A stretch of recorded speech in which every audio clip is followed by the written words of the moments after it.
Good afternoon, everybody.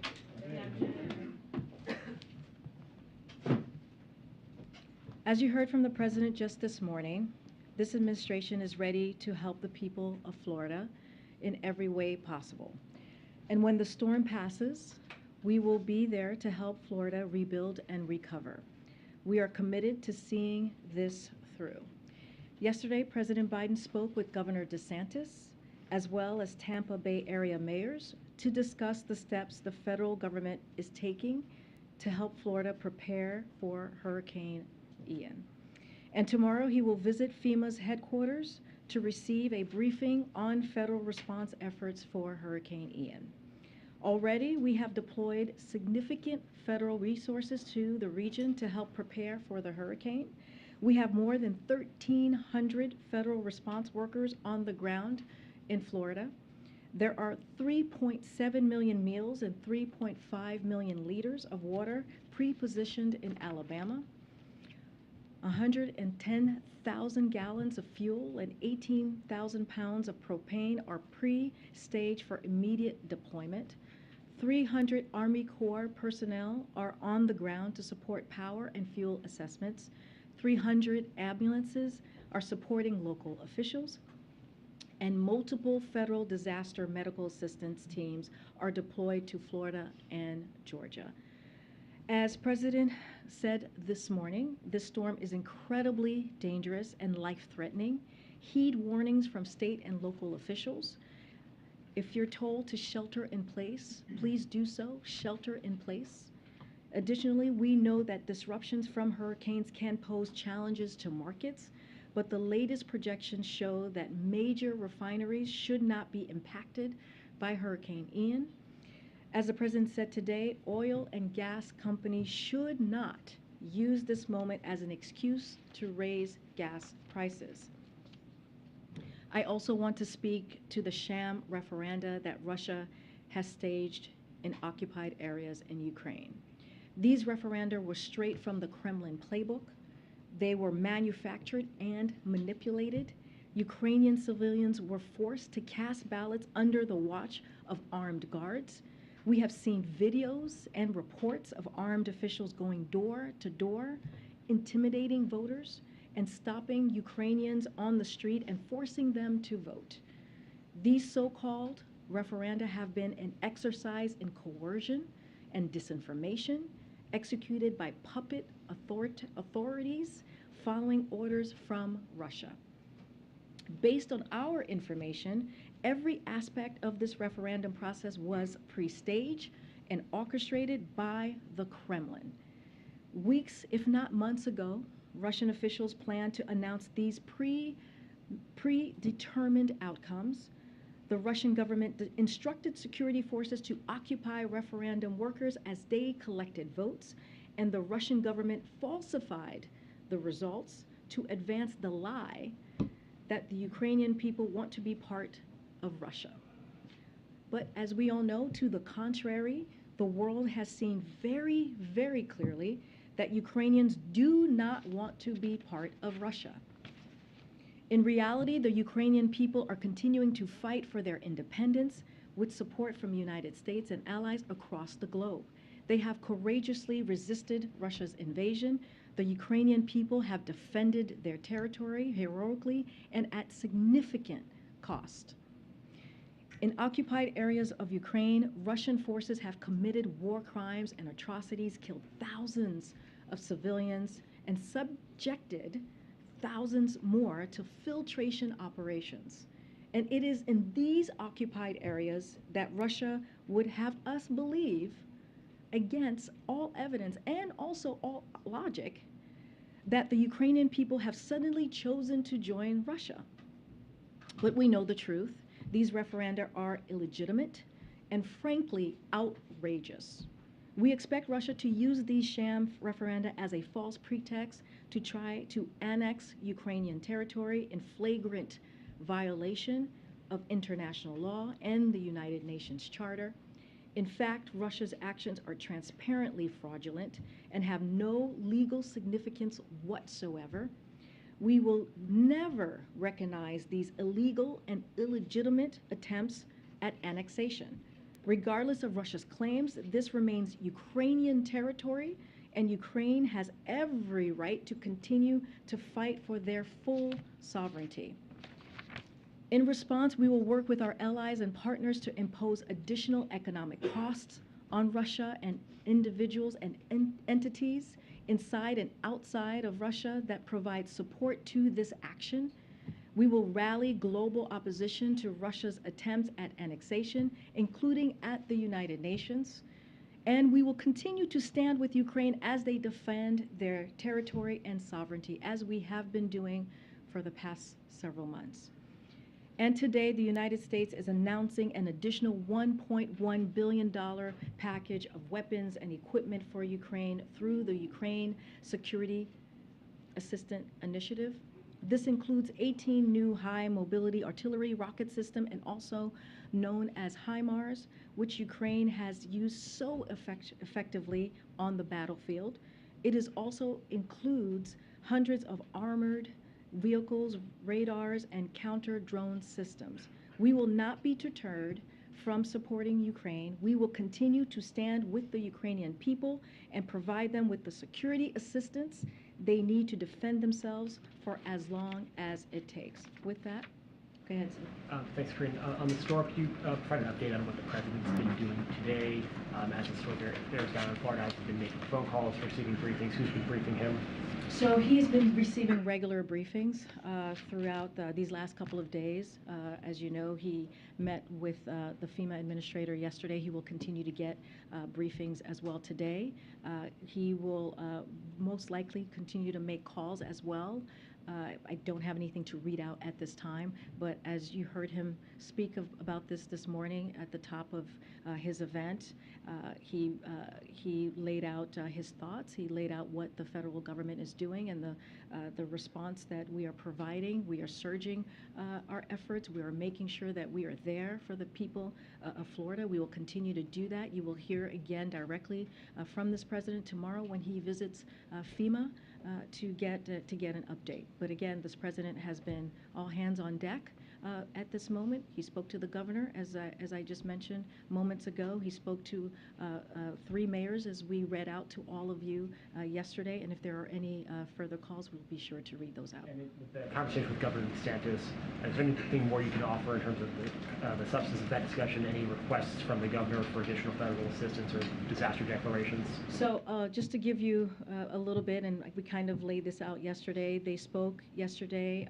The president wanted to relay that his prayers are with the people of Florida, and that Florida will have the full force of the federal government.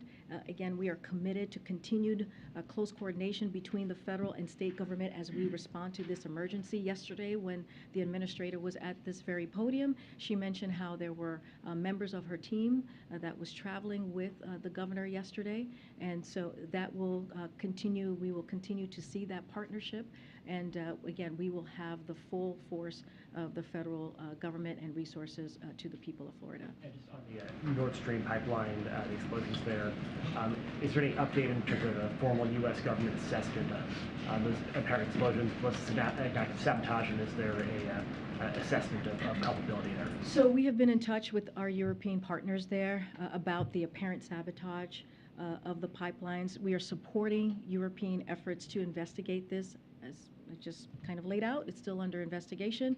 As you all know, these pipelines were pumping gas into Europe, are not pumping gas into Europe at this time. Nord Stream 2 was never operational, and NS1 has been shut down for weeks because of how Russia is weaponizing energy. No assessment of that? No assessment as of yet. The investigation is still underway, and it could take some time, so just letting you all know what we expect, that it will take some time. Thank you. Just a couple follow-ups on what Zika here on some specifics. Now that the storm has made landfall, can you give us a better sense of how often the president is going to be briefed? Do you think it's an hourly situation, or? So I don't have any specifics on hourly or every 30 minutes or every few hours. Just know that he is very much keeping an eye on what is happening with the storm. He has been in regular touch with the FEMA administrator. He spoke to her today, and he has been getting I'm sorry, he spoke to her yesterday, as you know. If there is more, if he speaks to her again, we will surely read that out. But this is something that has been top of mind, and I was, as I said with the administrator yesterday, I was in the room with him when he called the three mayors, and it has come up in every meeting that I have personally had with him. And so, again, this is top of mind. We are going to put the full force of the federal government to the people of Florida, and again, they are in our prayers, and we have been very clear to make sure that the folks in Florida listen to local and state officials at this time. And on the DeSantis call, did they just speak about the hurricane? Could you elaborate more on the tone of the conversation, given the complex relationship there? Again, there's no politics in this when we talk about extreme weather, when we talk about what we're seeing right now with a Category 4 hurricane about to, any moment now, about to hit the coast of Florida. This is about the people of Florida. This is about two people who wanted to have a conversation on how we can be partners to the governor and his constituents, and make sure that we are delivering for the people of Florida. That is the focus, and that's going to continue to be the focus these next couple of days. One quick final one. Sure. What happened in the hunger event today? The president appeared to look around the room for an audience member, a member of Congress who passed away last month. He seemed to indicate she might be in the room. What happened there?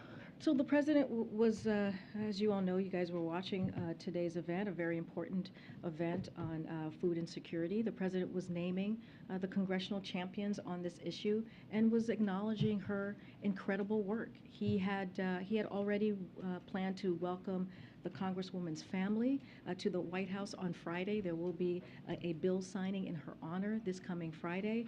So, of course, she was on his mind. She was of top of mind for the president. He very much looks forward to discussing her remarkable legacy of public service with them when he sees her family this coming Friday. He said, "Jackie, are you here? Where's Jackie? She must not be here." No, I totally understand. I just explained she was on top of mind. You know, this wasn't what we were able to witness today, and what the president was able to lift up in this at this conference, at this event, was how her focus on wanting to combat food insecurity in America. And this is something that he was lifting up and honoring.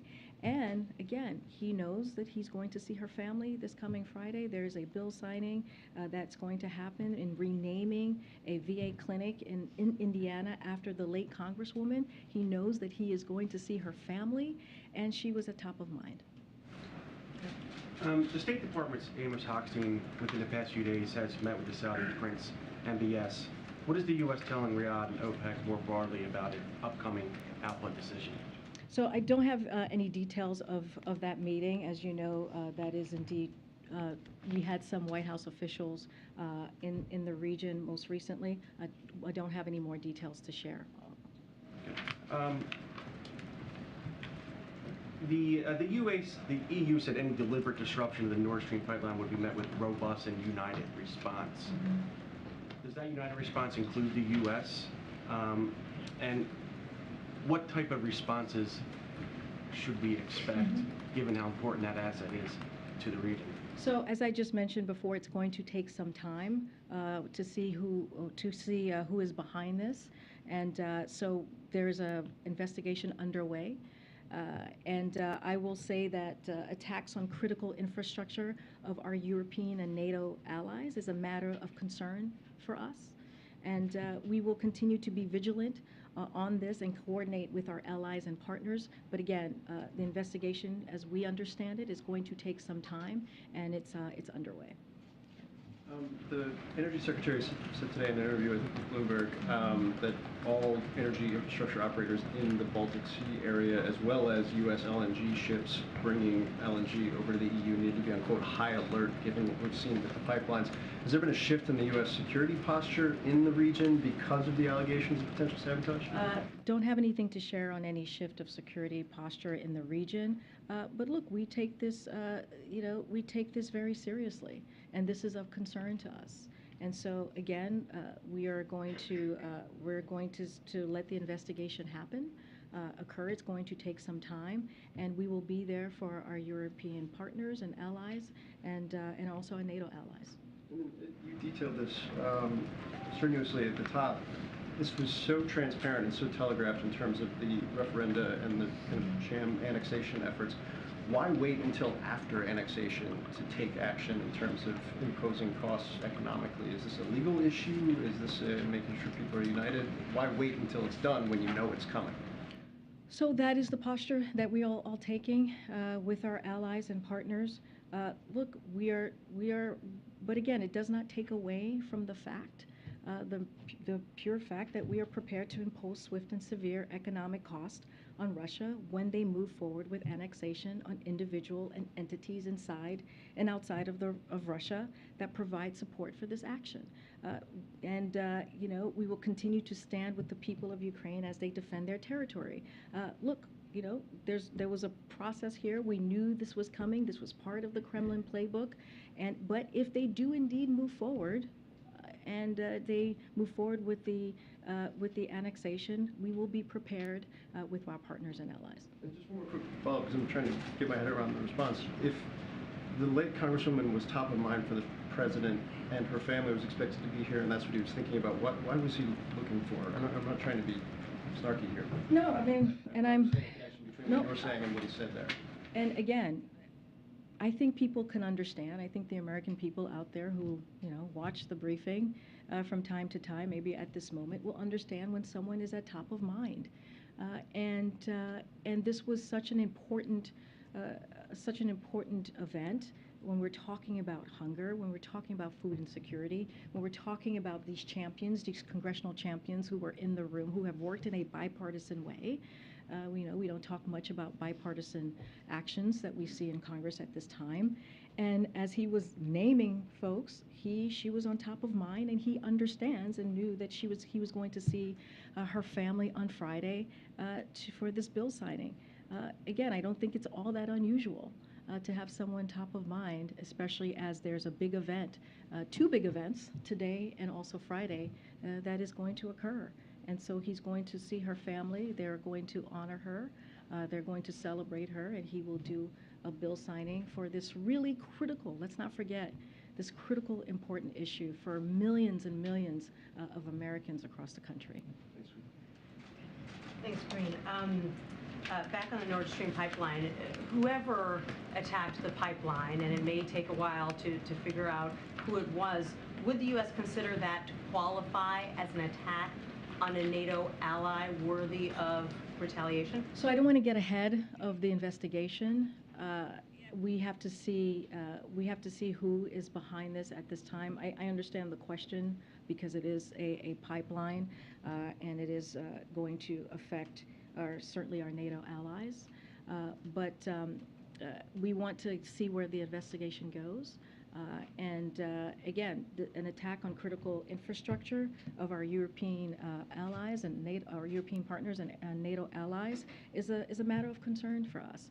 But we will be there, and we will be ready to react once we have the investigation is completed. Former Russian President Dmitry Medvedev said that Russia has the right to defend itself with nuclear weapons, and that NATO would be too scared of a nuclear apocalypse to retaliate.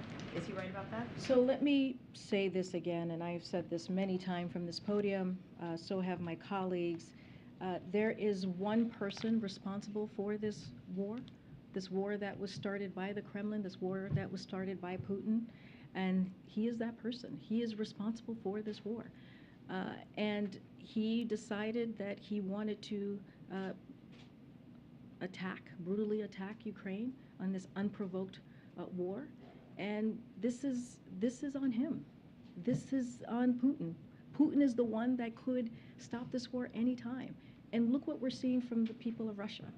They are protesting, they are signing petitions. Many of them do not want to fight this war or die for this war. You know why? Because it is incredibly unpopular. This war is not a popular war for President Putin. And what we're seeing in Ukraine is we're seeing the Ukrainian people bravely defend their freedom, bravely defend their sovereignty. And, when we hear comments like that, we put it back on Putin. Again, this is Putin's war. He can end this. But is Medvedev right that NATO would be too afraid of a nuclear apocalypse to retaliate if Russia were to use nuclear weapons? So I will say this. We take Russia's threat to use nuclear weapons seriously, and we have been saying that the last couple of days in this briefing room. You've heard that from the National Security Advisor as well. You've heard that from the President last week when he was at the UN. But we have not seen any reason to adjust our own nuclear posture. And to be clear, we will not be deterred from supporting Ukraine. We have been clear that United States will support Ukraine as they defend their country and their democracy against Russian aggression for as long as it takes, as have our allies and partners, including the G7, and that's what I can speak to. I can speak to your question, I can speak to what our allies are willing to do, and that's continue to defend and to help Ukraine defend for their sovereignty. And then just very quickly, you said yesterday that the U.S. was ready to assist in the investigation if needed. As far as you know, is the U.S. providing any assistance in the investigation right now, and what kinds of assistance would be most helpful from the U.S.? So I don't have any specifics to lay out for you at this time, but again, as you know, as I've mentioned a few times just now, is that the investigation is underway, and this is something that is of concern to us. Thank you. Just follow up on Nancy quickly. Is it on the table for the U.S. to have or engage in a nuclear response as retaliation if Russia were to launch a nuclear attack? So the president has said this, and so has Jake Sullivan. We have characterized the consequences a number of ways, as you've heard from him, Jake Sullivan, and others, and many others on our team, which is including catastrophic, severe, and decisive. We stand by all of them. The key point that when we say consequences, we will be real and they will be extraordinary. And we have said that we have made that very clear. Jake Sullivan said this, I believe, on your network, your Sunday show, where he has communicated privately to the Russians, and they understand what the consequences will be. We are not going to lay them out here in public. I want to give you the opportunity to respond to something that was tweeted out today by the Russian government that said Joe Biden threatened to end Nord Stream. POTUS must give a definitive answer whether the United States acted on its threat on September 25th and 26th. Now, an administration official has called that absurd, but I just wanted to give you a chance to respond from the podium. So, look, the president said that NS2 wouldn't become operational, and we would work with Germany on that. And he was right, because Germany took the step in February to freeze it, which was widely reported by all of you. And so that is what the president was talking about at that time. But just broadly to the allegation that they're making online, that somehow the U.S. is responsible. No. Okay. And Karine, our CNBC team is reporting that the president's going to be briefed by his senior economic team later today on the economy, particularly amid concerns about what's happening in Europe and the UK specifically. One administration official saying the view continues to be that the United States is in a stronger position than any other country to navigate these global challenges, period. But my question for you, have concerns about a potential recession increased in the president's mind, given what we're seeing globally? Here's what I will say, and the president talked about this a little bit on Monday during his event. So he wants the American people to know, because of Americans' resilience and the economic strategy that we have pursued for the past 19 months, the United States of America is a stronger position than any other country to navigate these global challenges. And that's just period. That's the way we see it. That's the way his economic team sees it. And that's because jobs are up, incomes are up, people are back at work, and American manufacturing is roaring back, up to close to 700,000 new jobs just this past 19 months. And let's not forget the legislation wins that you have seen from the Democrats in Congress. When you think about the Inflation Reduction Act, that's just going to help us lower prices for the American people. So of course we are always watching closely, and we will continue to watch closely. As you stated, The president will meet with his senior members of his economic team, and he met with them on Friday. He will meet with them again today to get an update on the global economic developments, as he regularly does. But we feel like we are in a very strong position to weather these global challenges. Will the Treasury Secretary be there as well? So in attendance, I can share that with you. It's going to be the President's senior economic team, including Secretaries of Treasury, Commerce, and Energy, the Chair of the Council of Economic Advisors. Okay, Michael. Thanks, Karine. Obviously, the president spoke with the three Tampa area mayors yesterday, but the storm took a turn to the south last minute. So has the president spoken with any of the mayors being directly impacted by landfall? So I don't have any calls to preview at this time. Once we do, we will preview those calls. As you know, and we say this all the time, is our team is in regular touch with local officials on the ground, especially at this time. As we've heard from FEMA and the administrator and her team, they are on the ground trying to help in every way possible. And we have put the full force of the federal government when it comes to making sure the people of Florida have the resources they need. I just listed out at the top of the briefing on all of the kind of resources, manpower, women power that's on the ground, water, food, and we will continue to move in that direction, making sure that the folks of Florida get what they need. If we have any calls to read out, we will surely share that with all of you. And speaking of federal resources, the governor is asking the Defense Department to provide additional airlift capacity in anticipation of a massive high water recovery effort. Are you aware of that request, and do you expect it to be granted? So I've heard some reporting on that request. I would have to check with our team to see where we are with that particular request from the governor. But again, the president has been very clear. He is going to do everything that he can. His administration, the federal agencies who are closely involved and aligned with Florida government to make sure that we deliver what they need. This is a critical time. We are praying for the people of Florida, but of course they have the full support of the federal government at this time as well. Okay, Steve. I'm sorry to have to do this, but I'm compelled to ask you to go one more time back to the question about Congresswoman Walorski. I'm not sure why. Why one more time? Frankly, honestly, I think the memory of the Congresswoman and history requires some clarity here. Can you explain where the mistake was made? Was the president confused? Was something written in the teleprompter that he didn't recognize? Can you just help us understand what happened? I mean, you're jumping to a lot of conclusions. No, but Find out what happened here. I hear you, Stephen. I'm answering the question that you're jumping to a lot of conclusions. I just answered the question. If that had been the case, I would have stated that, right? I would clearly have stated what you just laid out. What I had said is that she was on top of mind, and that he is going to see her family in just 2 days' time on Friday to honor her work, to honor her legacy, if you will.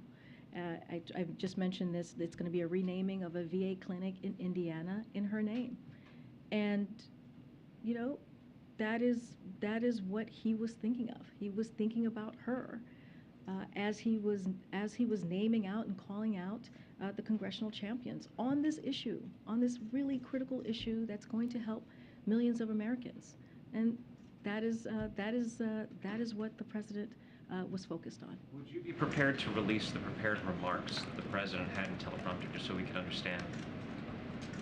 I'm not understanding why that would be necessary. We always share the remarks that the president had, even delivered. That's probably going to be up on the website. Not really sure what that has to do with anything. I just answered the question about her being on top of mind. I don't think that's unusual. I feel like many of us have gone through that particular time where someone is on top of mind and you call them out.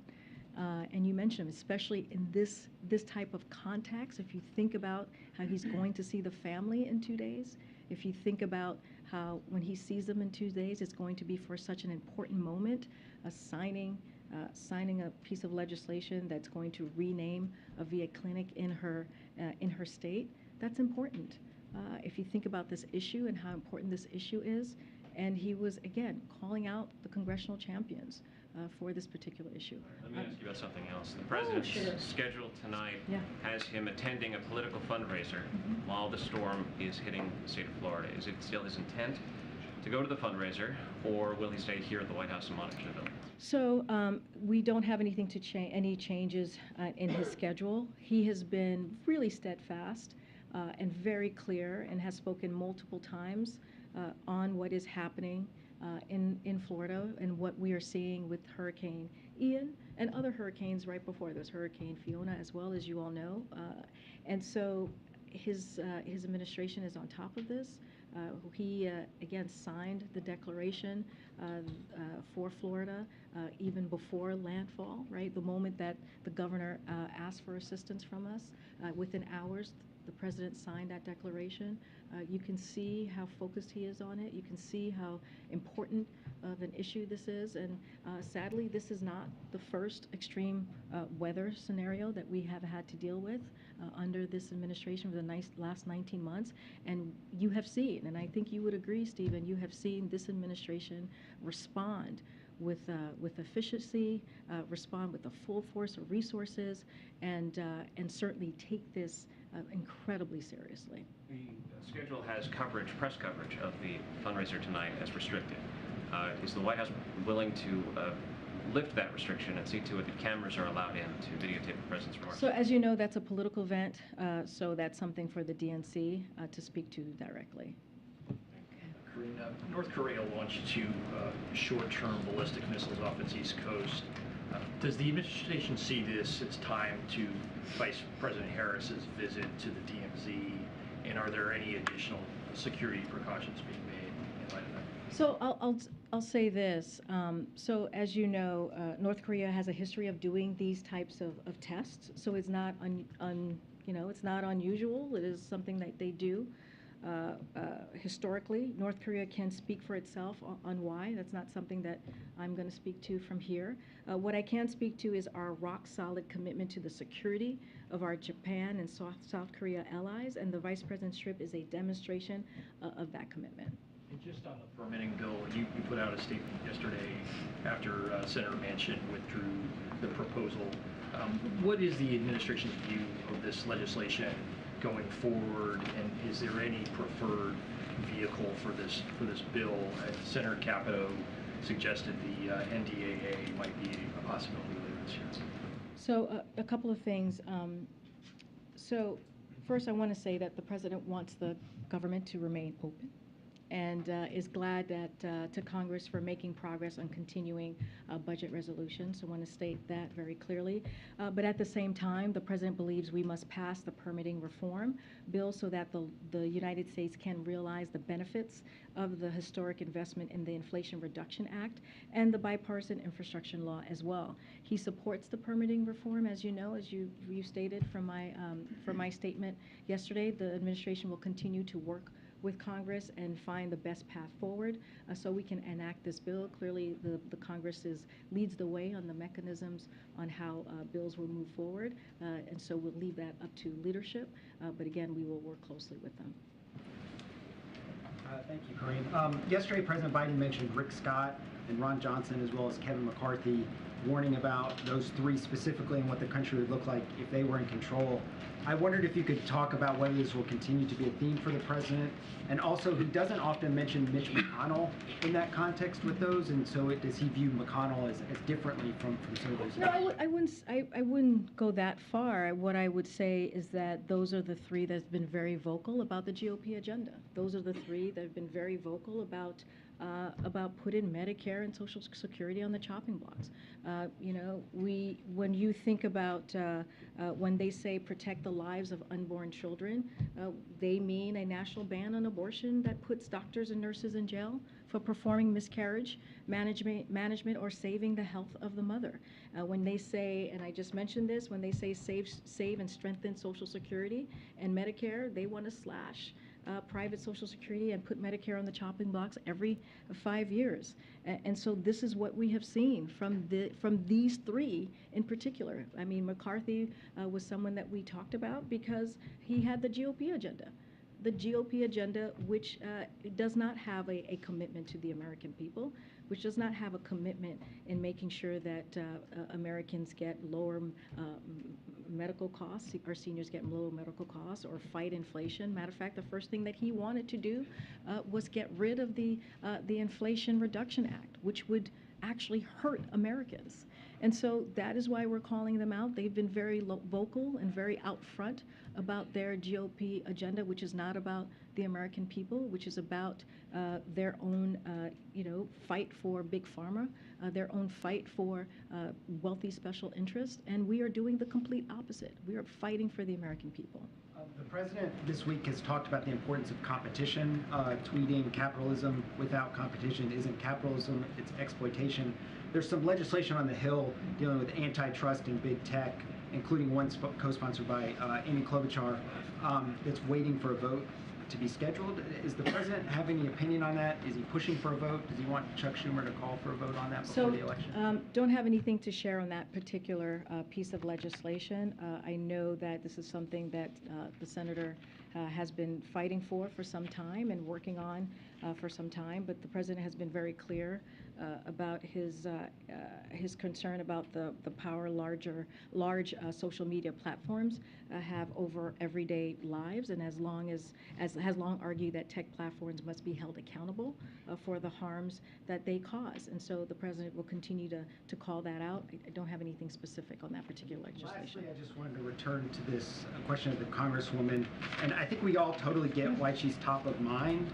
You've made that case pretty effectively. But I think the confusing part is why, if she and the family is top of mind, does the president think that she's living and in the room? I don't find that confusing. I mean, I think many people can speak to sometimes when you have someone top of mind, they're a top of mind, exactly that.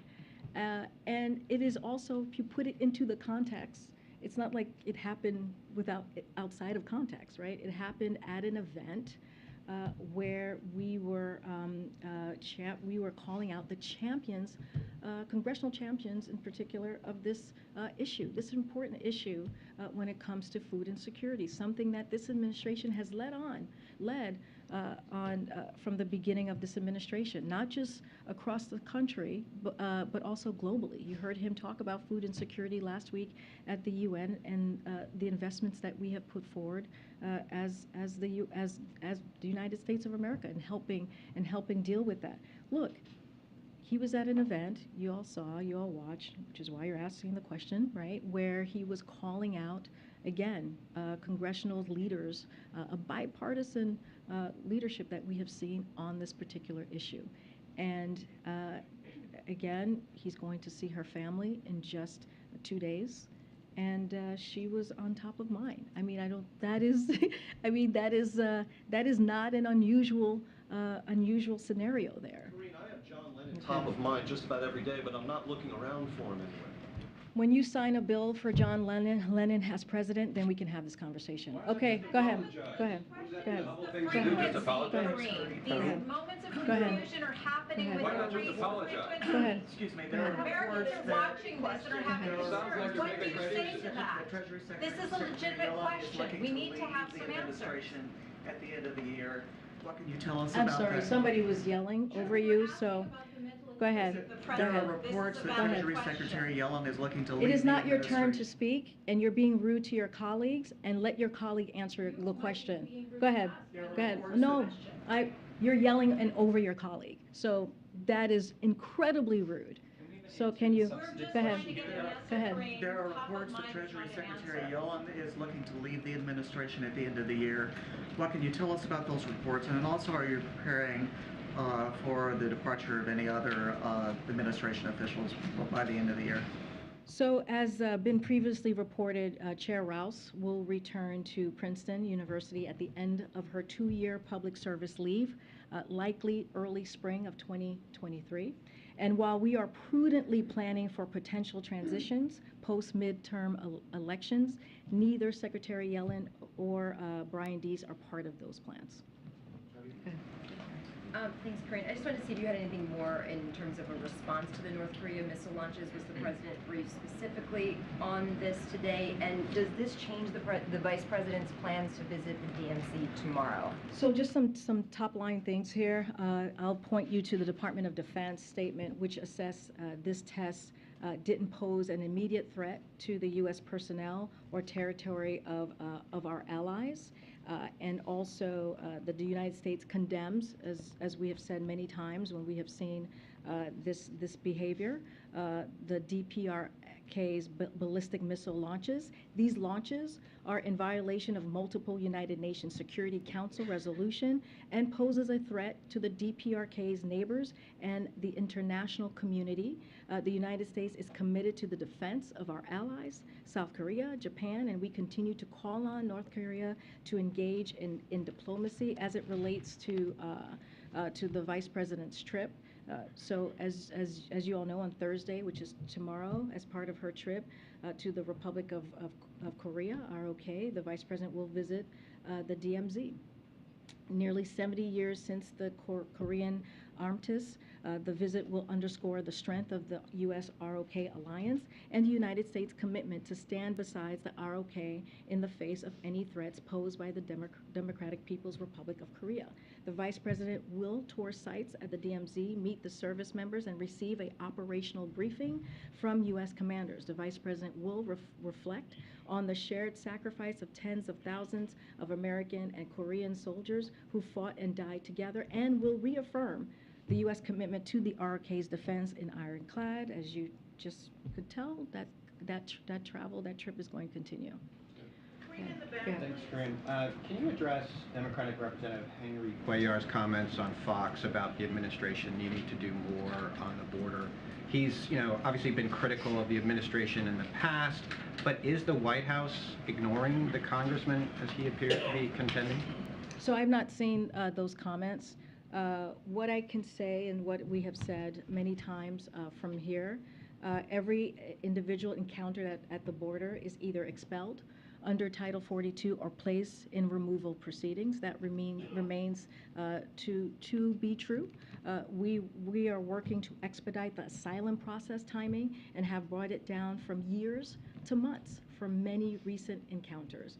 Of course, we could expedite the processing time even further, and you've heard me say this many times, if congressional Republicans would quit blocking our actions and start supporting the comprehensive immigration reform proposal that the president proposed on day one. And we inherited a decimated, a gutted immigration system, and the president took this so seriously that on day one again he put forth a comprehensive plan. So we would look forward to having congressional Republicans join us in dealing with this issue.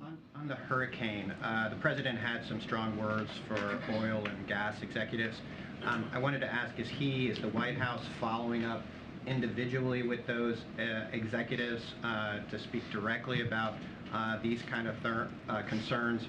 Any plans of bringing them in, for example? So I don't have any actions here to preview for you at this time, but as I've noted, wholesale gas prices have declined about 3 times as much as retail gas prices over the last month, and in addition, oil and gas companies are making record profits and need to pass these savings on the consumers at the gas pump now. So the president is making that very clear. We are making that very clear, and we'll leave it as that. If there's more to preview, we certainly will share that. Yeah, thanks very much. Just back to Florida for a second. Can you talk a little bit about how long the conversation was between the president and the governor? And also, did they touch on any other topics, like the governor sending the migrants to Martha's Vineyard? So the call was just focused on the hurricane, the hurricane response. There was no other topic that was discussed on the call. I don't have a timeline of timing of how long the call was. I think the important thing is that the call happened, that the president was able to connect with the governor. They both agreed that they would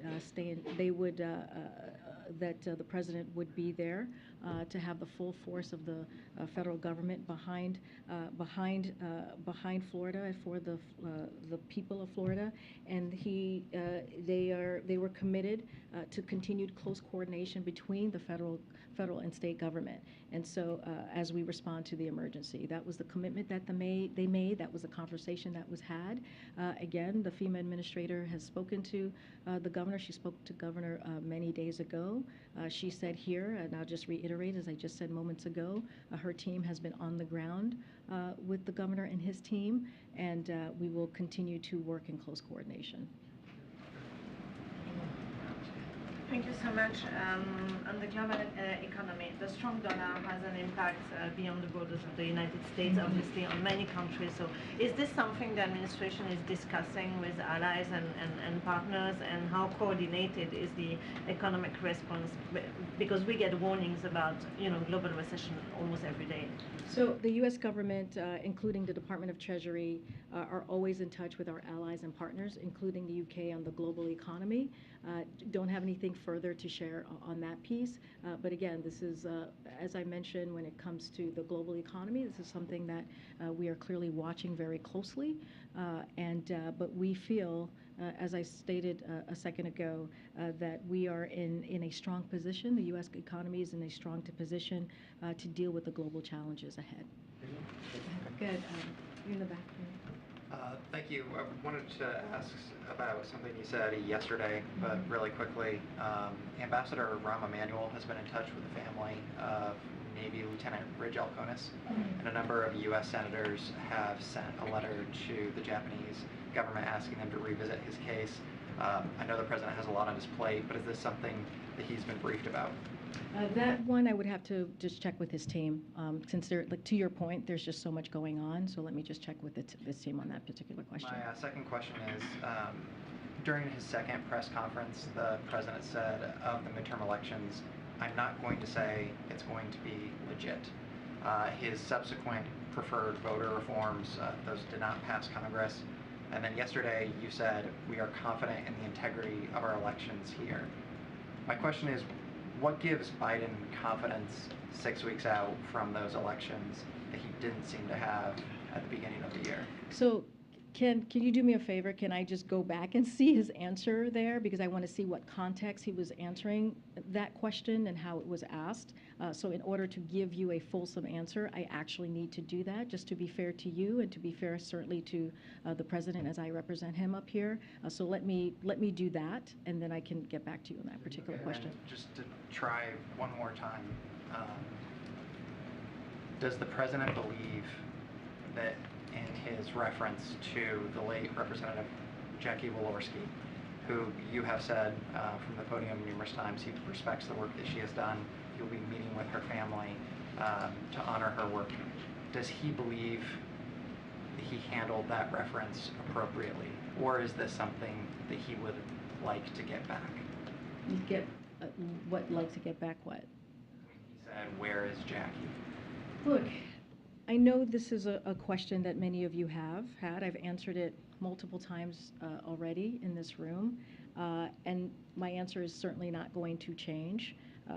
All of you may have views on how I'm answering it, but I am answering the question to the way that he saw it and the way that we see it. We have to remember as well is that, this was an important event today. This was an event about food security. This was an event about how we're going to take the steps to get to eradicate hunger by 2030. And that is something that the president takes very personally. That is something that we wouldn't be doing this event that has not happened since President Nixon, right? That was 50 years ago that an event like this occurred at the White House. So clearly this is something that is important. Clearly this is something that he really honors, both Republican and Democratic congressional champions when it comes to this issue. Again, she was at the top of mind.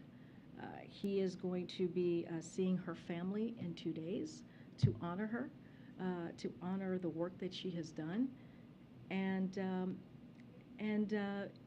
this was a remarkable legacy that she had, and we should be honoring that. I'm going to go to the back. Go ahead, early in the back. Governor Gavin Newsom has been successful in keeping universal school lunch, the program in California. They're seeing lots of great results with that. And I know that's an aspect of what they're talking about today, and that the administration, the Biden administration, does support universal school nutrition. However, the program was scrapped, and I'm wondering if there's any way to circumvent Congress in keeping free school lunch. So the American Rescue Plan is what you're talking about, provided states to have those types of programs in schools.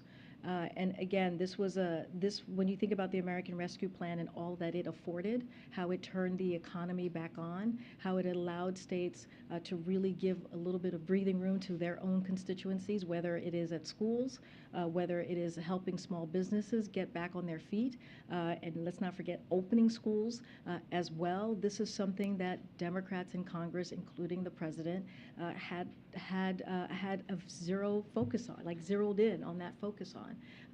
And it was a bold action that the president believed needed to be taken. And let's not forget, it also helped to really deal with child poverty in communities that have really been hurt by this. And so, look, don't have anything new to share on that piece of that question that you just asked me, but I think it's also important to highlight how important the American Rescue Plan, how much it changed lives. Is there any potential that universal school lunch will come back within this next couple of years? Again, don't have anything to preview, but I also want to list out how important that American Rescue Plan was. And it gave states the funding to do just that, to do what you are laying out, and how critical that was at the time during a beginning of a pandemic, or even in the middle of a pandemic, because it lasted for some time, to deal with that issue. Don't have anything else to preview. I don't have anything else to share about what Congress is doing on that particular issue.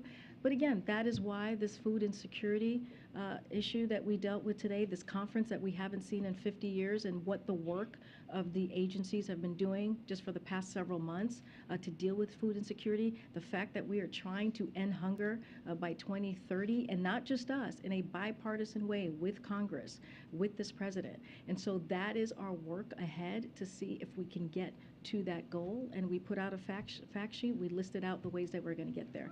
Yeah. All right. Thanks, everybody. I'll see you on Friday. Thanks, everybody.